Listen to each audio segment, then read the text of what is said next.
Guys, this is an important video. For the last few months, I've focused on researching only one question, only one. Will Bitcoin reach $1 million or even $10 million? I was using all the tools that I have, researching tons of documents with AI and VCs. Finally, I found something big. It's really big.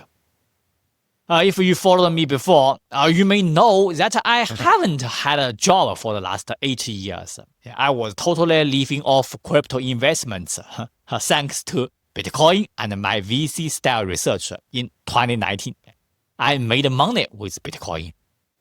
But this time, I found something even bigger. I got my answer to whether Bitcoin will reach $1 million or even $10 million. So I'm making this video and share this with you.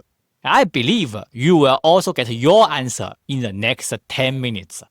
Oh, by the way, since this video can't cover everything, I will put the full article and related documents below.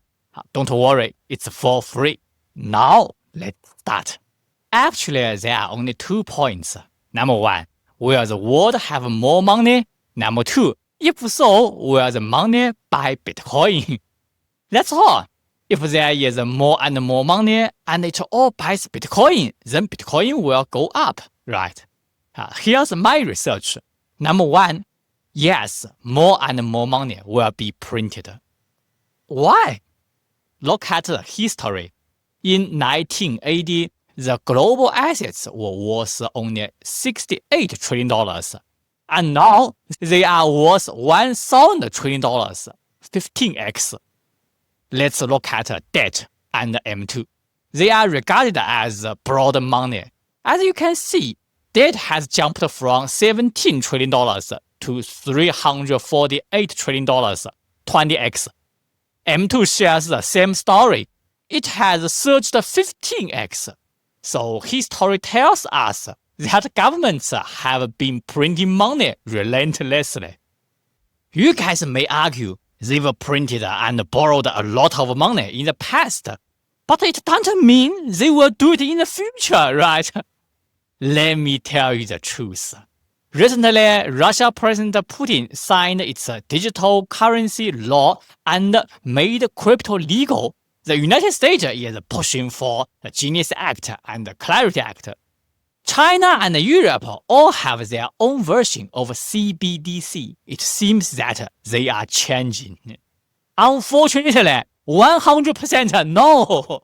All the digital laws have nothing to do with restricting the power of a central bank, let alone printing money. So here we can see, yes, unlimited. Yes, unlimited. Yes, unlimited. By the way, if central banks have unlimited power, do governments restrict central banks from printing money? No. Instead, many governments are encouraging central banks to lower the interest rate and print more money. So in the past, yes, they printed a lot of money. Now, yes, they are still doing this. Let's see how much money will be printed in the future. Over the last 46 years, the global assets have grown 6.1% per year. And according to BCG's prediction, the global assets will probably grow 7% per year. Let's just use the lower one, 6.1%. By 2056, the total assets will probably reach $6 quadrillion.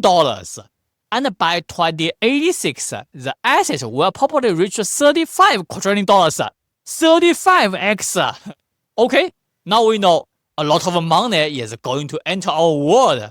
Then the next question is, will people use the money to buy Bitcoin? Yes or no? My answer. Let me show you the truth first. Could our money be monitored or frozen by the government? Yes or no? I think this is the key, right? If we lived in the 1st century, 0%, because money was gold, no one could control it. If we lived in 1800, 5%, because governments gained more power. Now, in the modern world. 30% because we are using banks and digital payments. But the governments can't access the full data or the cash. Next, we will likely use digital currency, CBDC, which is directly issued by a country's central bank. Many countries proposed different versions, like Russia, Europe, China, etc. Here's the critical question. Will CBDCs reduce control or increase control? More control or less control? Unfortunately, more control. Why? Let's take a look at CBDC proposals. For example, Russia's central bank issues a digital ruble, and people are supposed to use digital ruble instead of cash.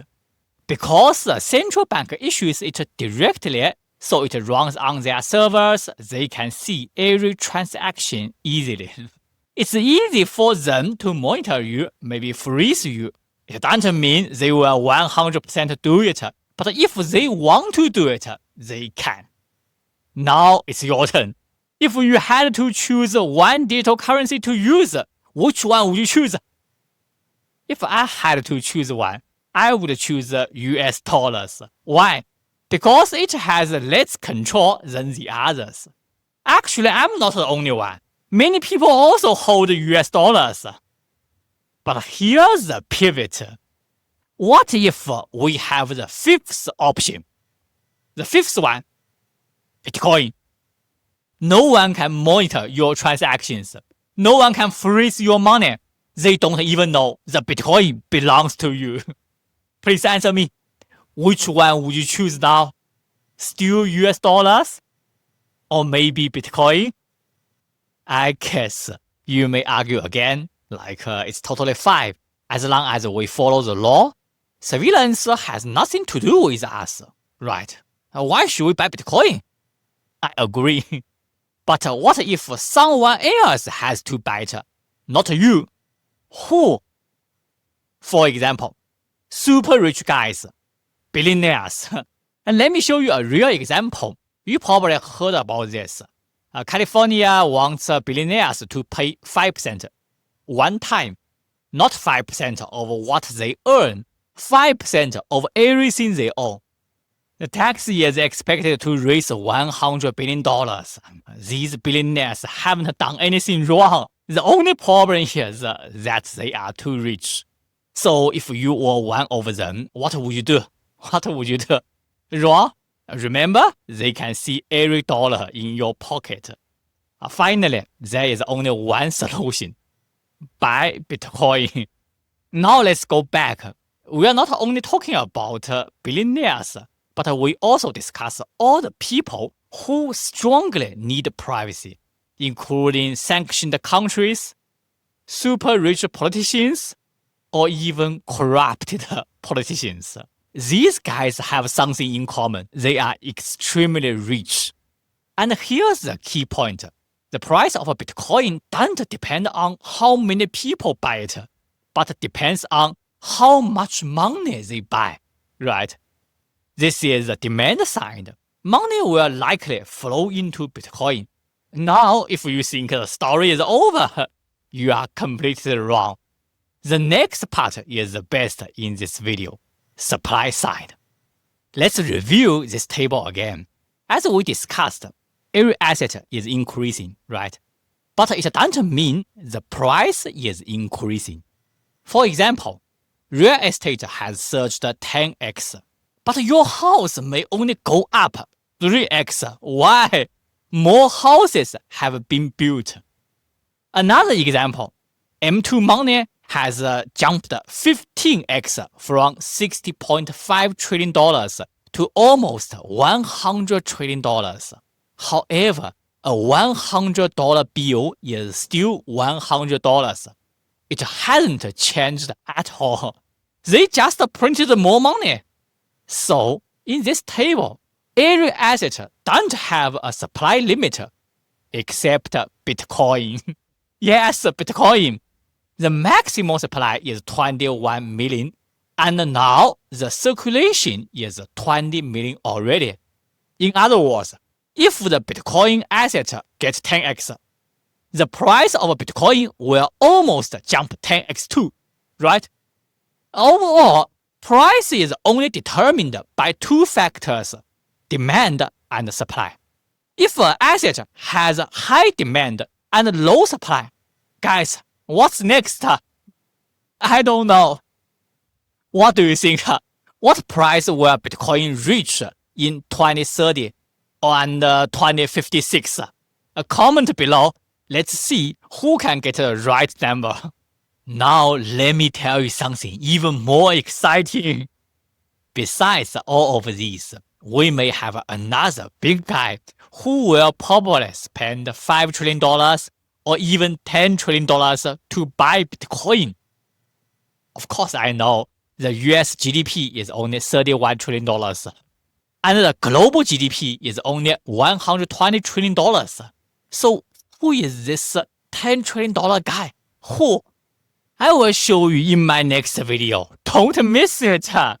In the next video, we will also discuss an important question: quantum computer impact on Bitcoin. So finally, thank you so much for watching my video. If you want to support me to do more research like this, please subscribe. Hit the button. That's all. By the way, this video is not financial advice. My analysis may be wrong. No one can guarantee 100% correct. Please do your own research.